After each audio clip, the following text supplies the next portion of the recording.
استاد ایک سوال ہے جو مجھے تھوڑا تنگ کر رہا ہے اور میں چاہتی ہوں کہ اس پہ آپ ذرا روشنی ڈالیے گا. ویسے جنرلی ہم نے یہی سنا ہے کہ قرآن جو ہے کمپلیٹ کوڈ آف لائف ہے یا کمپلیٹ بک ہے یا کمپلیٹ نالج ہے.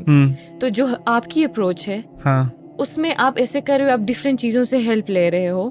یعنی مجھے لگتا ہے قرآن کو, یعنی میری رائے غلط بھی ہو سکتی ہے, قرآن کو آپ قرآن پڑھ کے نہیں سمجھ سکتے پورا جب تک آپ اس کو دوسرے علوم کے ساتھ کنیکٹ نہ کریں.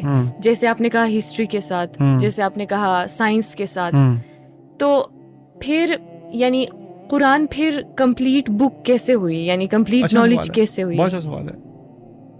دیکھو پہلی بات, قرآن بخود کامل ہے, تدبر کامل نہیں ہے. ٹھیک ہے, آپ کا جو اللہ تعالیٰ نے جو پیغام دیا ہے وہ بذات خود کامل ہے, اس میں کوئی کمی بیشی نہیں ہے. انسان کا یعنی اس طرح سوچ لو کہ زمین کی سطح کے نیچے ایک بہت بڑا خزانہ ہے. خزانہ بالکل پرفیکٹ ہے. میری صلاحیت کہ میں اس خزانے کو ایکسٹریکٹ کر سکوں وہ پرفیکٹ نہیں ہے. مجھے مختلف ٹولز چاہیے اس کو ایکسٹریکٹ کرنے کے لیے, رائٹ؟ تو وہ تو مجھے چاہیے نا. اب جیسے فرض کرو قرآن نے کہا افلا ينظرون الى الابل كيف خلقت, اونٹ کو کیوں نہیں دیکھتے کیسے بنایا گیا ہے. اب میں نے کبھی زندگی میں نہ اونٹ کے بارے میں سوچا, نہ میں نے دیکھا, نہ میں نے پڑھا, بس میں نے آیت پڑھی. ٹھیک ہے, مجھے آیت سمجھ تو آئے گی, لیکن اگر اس آیت کو مجھے واقعی اپریشیٹ کرنا ہے تو کم از کم ایک دو اونٹ کی ویڈیوز تو دیکھ لوں.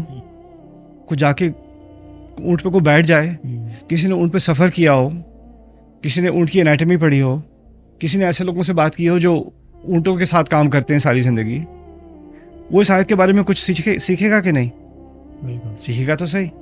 قرآن کا فارمولا یہ ہے کہ وہ آپ کو اپنے اندر انوائٹ کرتا ہے, اس کی اپنی ایک دنیا ہے اس میں, جس میں کہہ رہا تھا, لیکن پھر وہ آپ کو باہر کی دنیا میں پش کر دیتا ہے بار بار.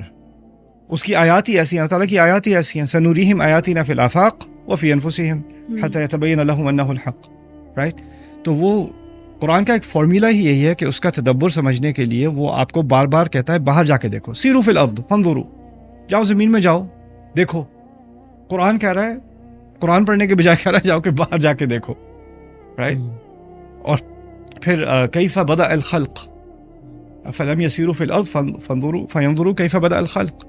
انہوں نے زمین میں سیر نہیں کی, دیکھا نہیں کہ مخلوق کیسے شروع ہوئی تھی, جس کو ہم ایوولوشن آف سپیشیز کہتے ہیں یا اوریجن آف سپیشیز کہتے ہیں. قرآن بات کر رہا ہے کہ جاؤ دیکھو کریشن کیسے شروع ہوئی تھی, خود تدبر کرو, غور کرو. تو اس پروسیس کی وجہ سے قرآن کو یہ سمجھنا